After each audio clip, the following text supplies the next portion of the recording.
All right, so we're joined all the way from Sacramento, California, by my friend Lainika Johnson, content creator, published author, owner of Trash Logic, owner of Philippines Remote Staffing Services. Got to be the first person I've had to have that combo.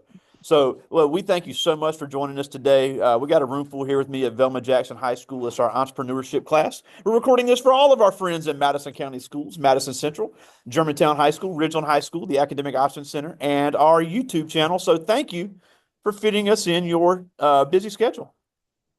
Absolutely. And I'm very excited to be here. Thank you so much, Greg, for inviting me because this is exciting for me. Now, I love now, talking to obviously, young people. uh, now, obviously, like I just told you before we were recording, I read about you in Black Enterprise magazine where you made national headlines.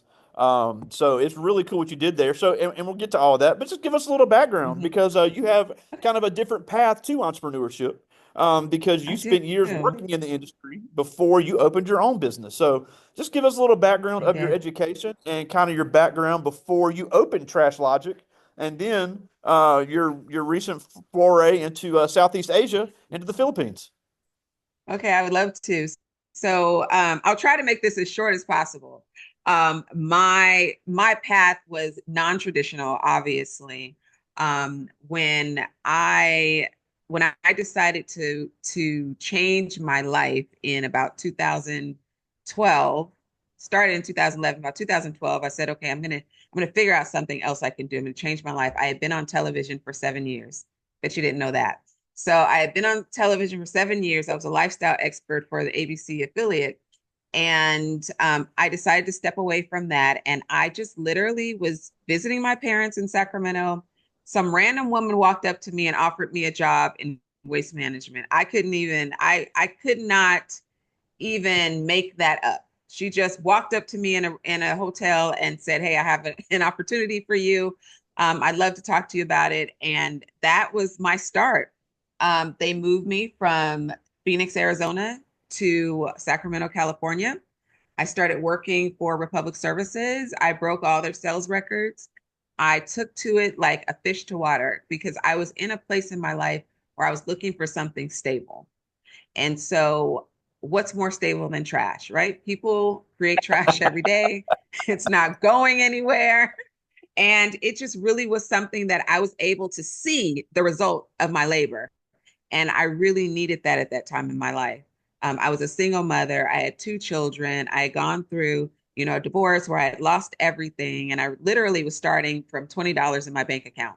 And so, just to fast forward 3 years later, I founded this multi-million dollar company. So it really was not traditional, is nothing I could have written down or told anyone that I was going to do.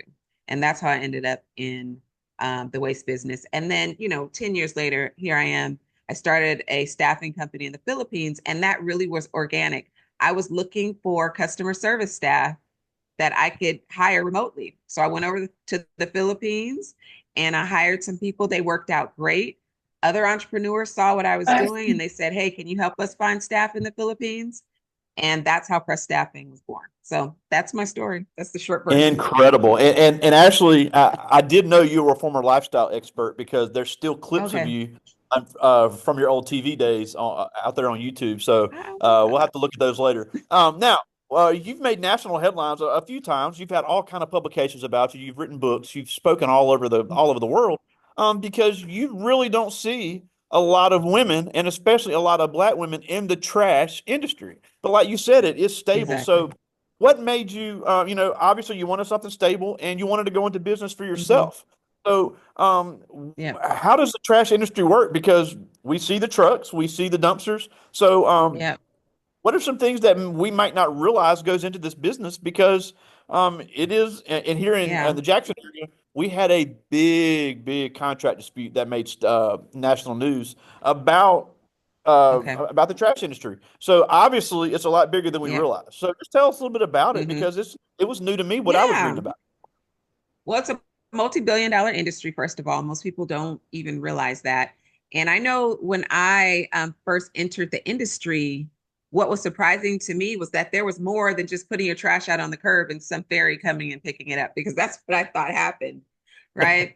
But when I got into the industry, I realized there's so much that goes into it. Most people don't know that there's a transfer station that is different from the landfill, right? So they pick up Oh, your trash, they take it over to the transfer station, that's transferred into another truck, and then that truck goes to the landfill, right? So there's so many wow. little intricate things that people don't know about the industry. I actually teach a class called the Dirty Money Intensive, and that's where I talk about all of the different industry. There's hundreds of sub industries, subcategories that you can go into in the waste industry. You can get into recycling, you can get into waste to energy, you can get into vegetable oil, turning that into energy. There's like so much that you can do in this industry.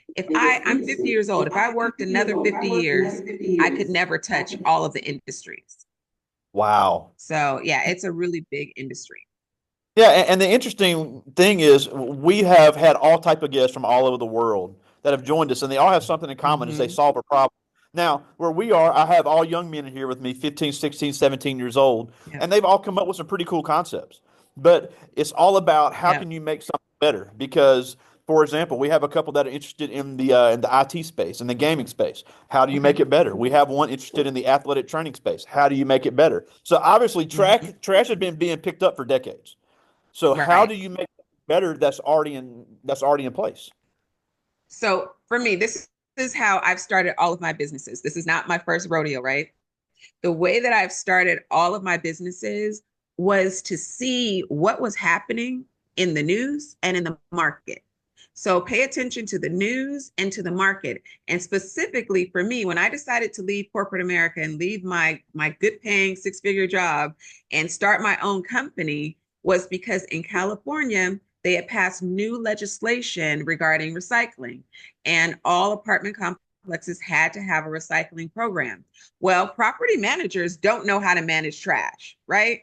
They're like, why do we have to manage this now? Now we have to fill out these forms and we have to understand the laws. And that's not what they do. So no one was helping them with that. So I said, you know what? I can help with that. Let me start a company very specifically working with apartment complexes and showing them how they can manage their trash and actually inserting my own staff in there to do the physical labor of it. And so that is how I started Trash Logic.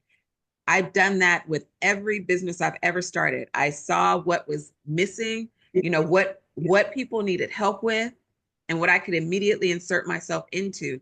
And the other thing that I'll say, a lot of people think of an idea and they're like, "Oh, I want to go do that." And it's something they've never done before, right? I always say start with what you already know. What do you already know? Already know how to swing a hammer, right? I already know how to write. I already know how to use a computer. What do you already know? Because that way you get to the trust factor a lot faster. And getting to the trust factor a lot faster gets you to the money a lot faster. So hopefully that's helpful.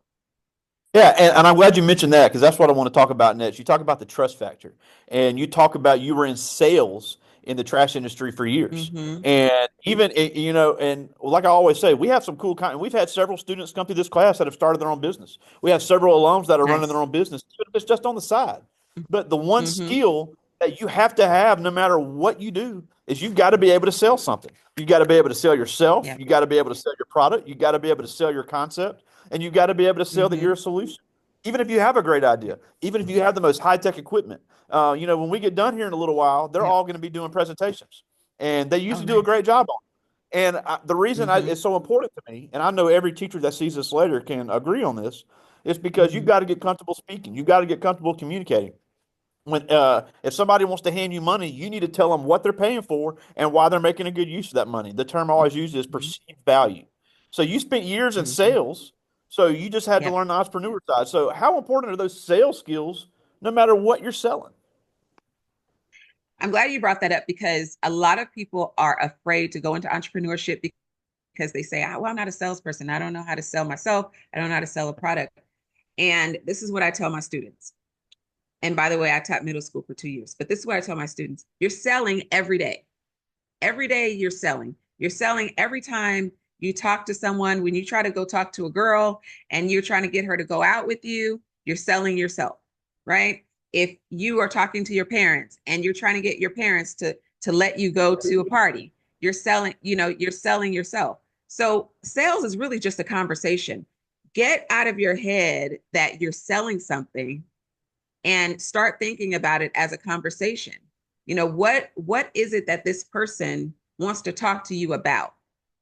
And a lot of times the reason that people get stuck in sales is because they're just vomiting all of this sales speak instead of just having a conversation. Because I really, before I sell you something, Greg, I really want to know what are you doing here? Why are we even talking? What was the point of us having this conversation? Right. And you'll tell me, well, I wanted to have this conversation because you're an entrepreneur and I have these students and da da da da. And I'll say, okay, so you have these students. What is it that you want these students to get out of this conversation? Now you and I are just having a conversation, right? I'm not trying to sell you on myself. I'm just talking to you about what it is that you need to get out of this relationship. And then I tell you whether I can do that or not. Absolutely. Yes, I have a solution for that. Or no, you know what? I don't have a solution for that personally, but I do know where the solution is. Let me connect you with that solution, right? Big So that's time. all it is. That's what's Yeah. Now, Yep. now, and then just a few months ago, like I said, I read about you in Black Enterprise Magazine. You made national Hmm. headlines because you were the first Black woman Yeah. ever to open a business of Hmm. pretty much anything in the Philippines. You made a great appearance there in Yeah. Davao City, there in the Hmm. southern Philippines, and it was remote staffing. And we hear about all Yes. the time about remote jobs, remote jobs. Well, companies need people all over the world. So that was an interesting Yes. need that I wouldn't have thought about. So what Hmm. sparked that idea to start a company that is completely in a different industry and then operating in a different country?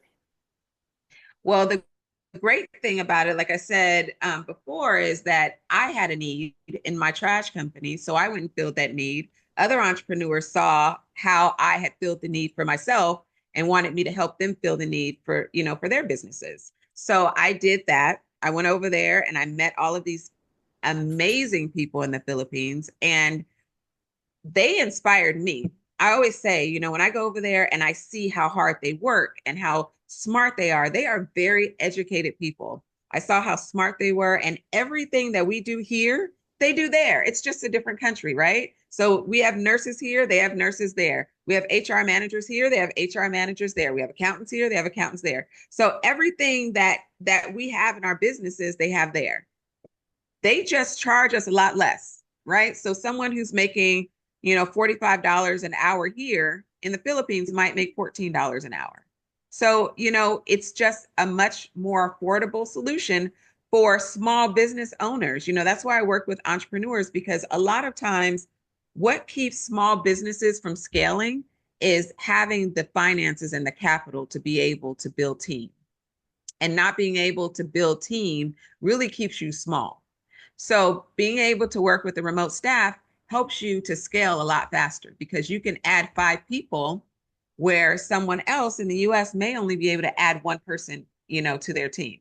But, here you have a team of 5 people that are working, you know, so now you have 8 hours a day, 5 people, that's 40 hours a day of output that you're getting versus that one person just putting in 40 hours a week.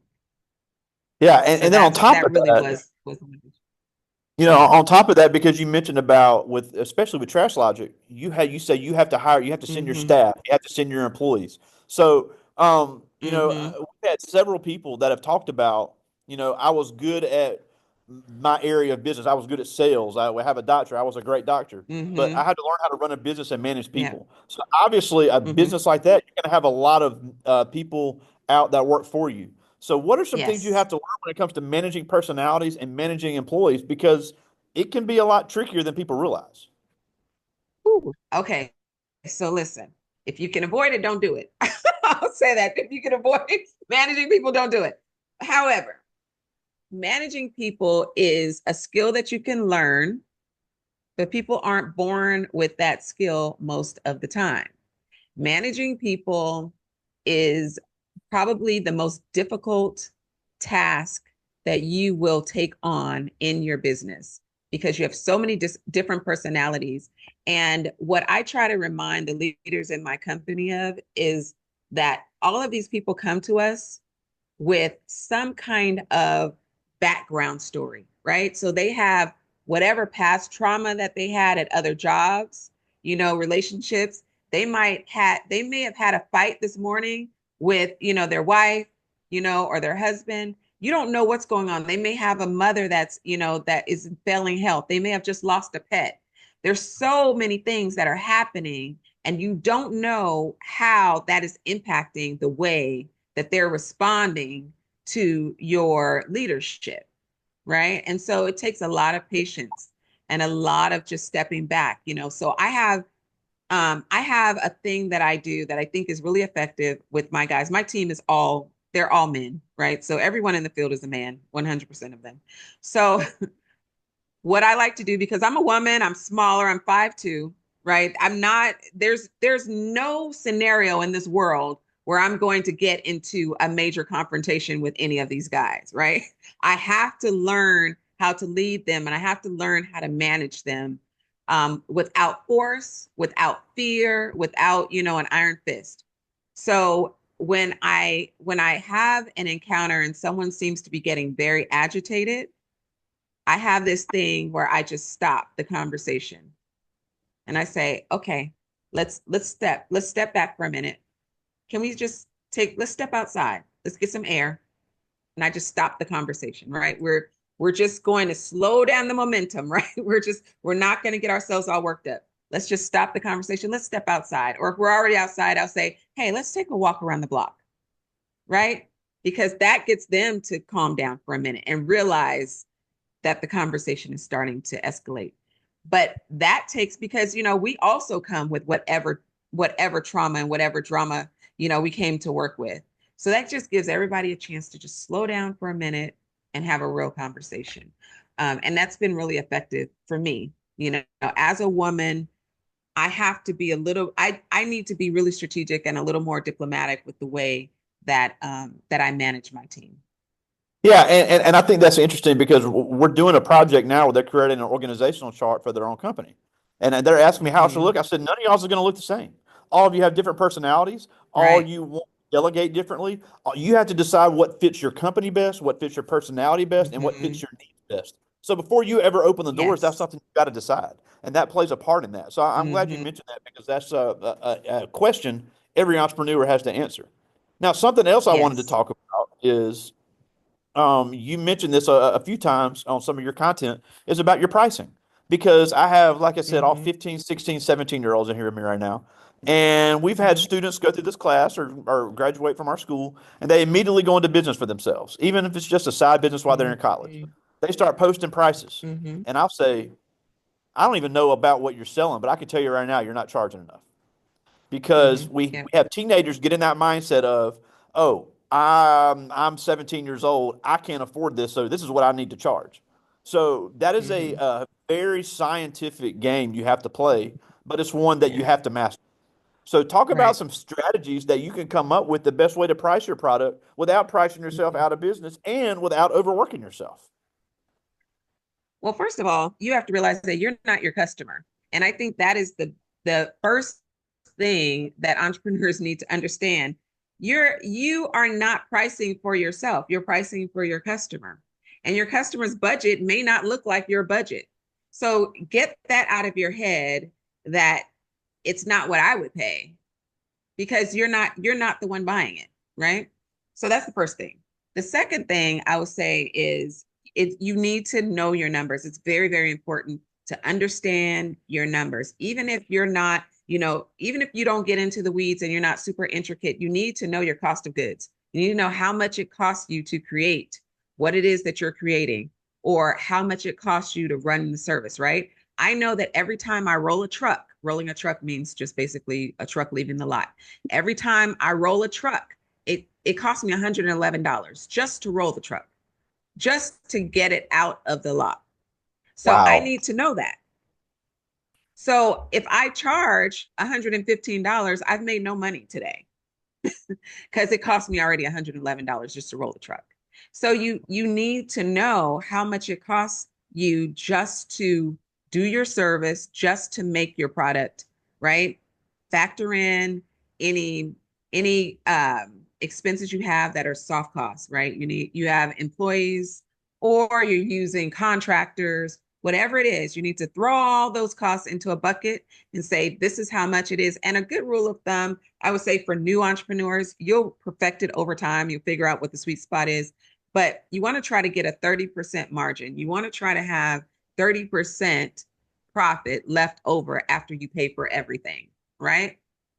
Now, 30% should be your expenses. 30% you need to put aside for taxes, and then 30% should be your profit.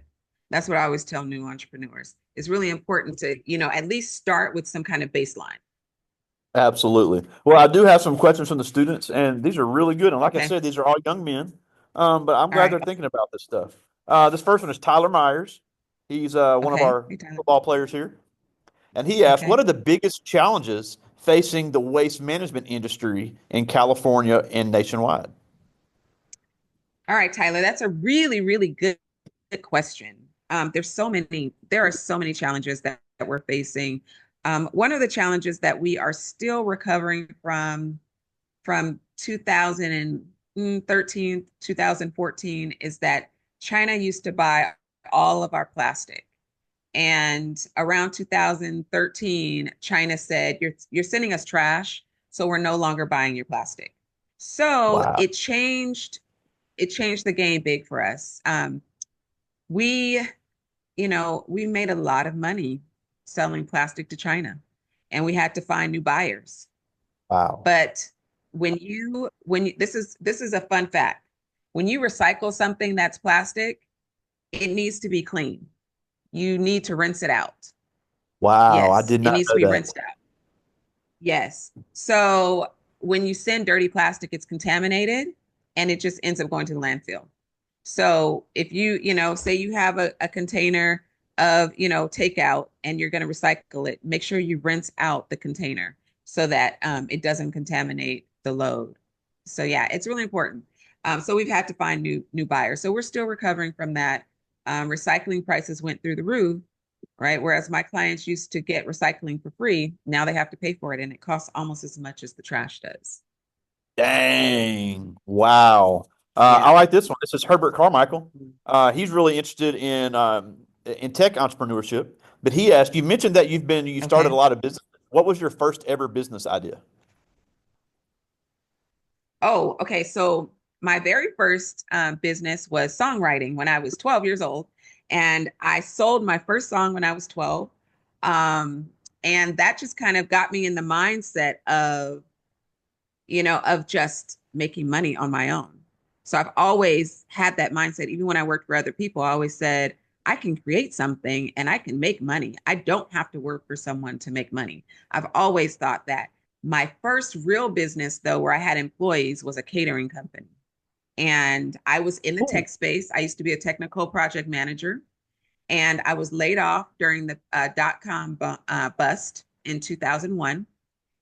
And when I was laid off, I said, well, what do I do well? I said, oh, I cook well. So I created a catering company. And that was my Wow. first major company where I had employees and everything. And I learned so much. I learned that I did not know what I was doing. And I needed I needed some help. So that Wow. was my first business. And that was 2001 that I started that. Yep. That's great. Now, that's a great segue to this question because you talked about Hmm.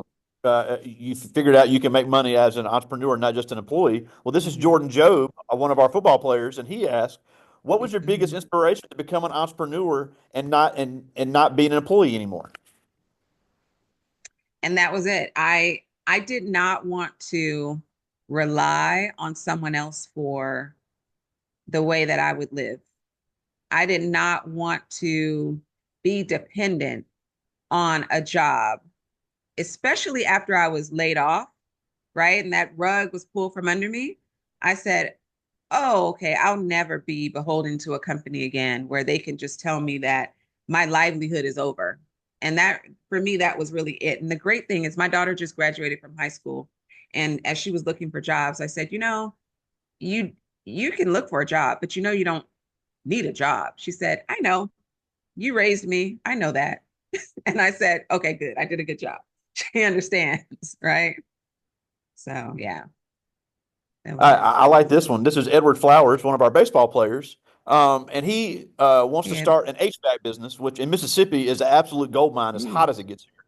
And he asked, if yes. I want to start an HVAC business, what are some environmental concerns that I would need to look into as I start the process? Okay, this is a good question, and I'm glad you asked this question because we used to have, and they've gone away, most of them. We used to have recyclers for the freon that goes into the HVAC systems, and that has to be recycled. So when you pull out a system from someone's house, you can't just take it to the landfill. All of that has to be drained out. All of that freon has to be recycled. Those parts have to be dismantled. So that's something to think about is, will you do that yourself? Because you can charge for that, right? You can have your own yard where you do that yourself, or you can partner with someone who does that to make sure that you are in compliance with the environmental regulations. Yeah, So and yeah, that's that's a not good just going to question. be, and that's not just a California thing. That's a national thing. I don't know any Yeah, state that's that's a not going to have national that thing. regulation. All right, I got time for Hmm. two more. This is Shavaka Page, and he asked, "What is the biggest Shabaka. challenge you've had to face as a Black woman business owner?" Being underestimated. I have been to several meetings where the men in the room will just turn their back on me and talk to the guys I brought with me. And so, it's always funny when the guys they're talking to go, I don't know, you got to ask her, like I have no idea, you know. So I think that has been the biggest challenge. And then also Black women, more than any other demographic, are underfunded. So it's very difficult to get capital as a Black woman. I have self-funded all of my businesses. And, at some point you get tired of asking for the money. So you just go raise it yourself. And, that is why Black women are really good at fundraising. If you look at a lot of nonprofits, Black women are really good at fundraising because we have to do it ourselves. We usually don't get venture capital money. Banks don't like to lend to us. Even in, an industry that I'm in that is, huge and, has a lot of money in it.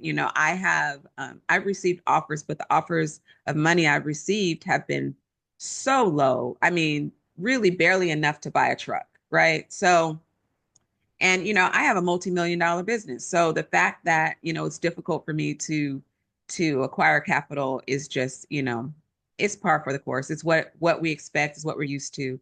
And so we just kind of do it ourselves.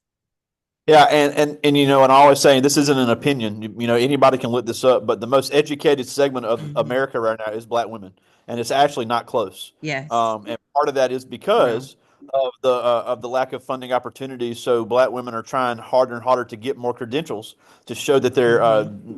they're just as worthy as anybody else. And again, that is not Yep. an opinion. That is a number-based statement. So I'm glad you mentioned that. Hmm. All right, I got time for one more. This is Tadavian Smith. He's a member of our band, also interested in the tech entrepreneur space. Him and Herbert working on a couple things together. But he asked, I'm in 10th grade and I want to start my own business. What would be the best advice you could give me right now? The best advice I could give you right now is to start. A lot of people think, oh, I need to wait until, I'm an adult or till I finish college. No, start right now. If you start right now, the great thing about being in 10th grade and starting a business is that people want to help you. There are so many people that are going to be excited that a 10th grader wants to start a business and they will want to help you. People will invest in you. People will show you the ropes. People will say, come in, let me show you what I do. Let me introduce you to people. So start. That's the best advice I can give you right now is just get started. Absolutely. Well, we're almost out of time, and we thank you so much for fitting us in your busy schedule. You're But a so couple of things welcome. before we go. First of all, you're a great social media follow. You got some great content on YouTube. So just tell us where we can find you online and see some of the things you put Yeah. out. So I'm Lainika Johnson everywhere. So Lainika with two I's, Lainika Johnson on Instagram, on LinkedIn, on TikTok. What else? Facebook. So everywhere that I could be with with social media, I am, and I'm Lainika Johnson on all of those platforms. And so, yeah, so I always say I'm the internet business teacher. So if you follow me on Instagram, I'm always talking about business. So you can hop on there and you can learn some good stuff. I like to teach. So Yeah, and I great things on appreciate the you YouTube having as me on your well. platform. I've Thank enjoyed you. listening to a couple of the interviews while in the background while I was driving. Really good stuff. You've had some great content with Oh, several good. podcast hosts. Thank But the you. last thing before we go, Yes. we mentioned about the success of Black women. But we mentioned, I have Hmm. all young men in here with me today. A lot of talent, a lot of intellect, Hmm. uh, but it's just a matter of believing that they can.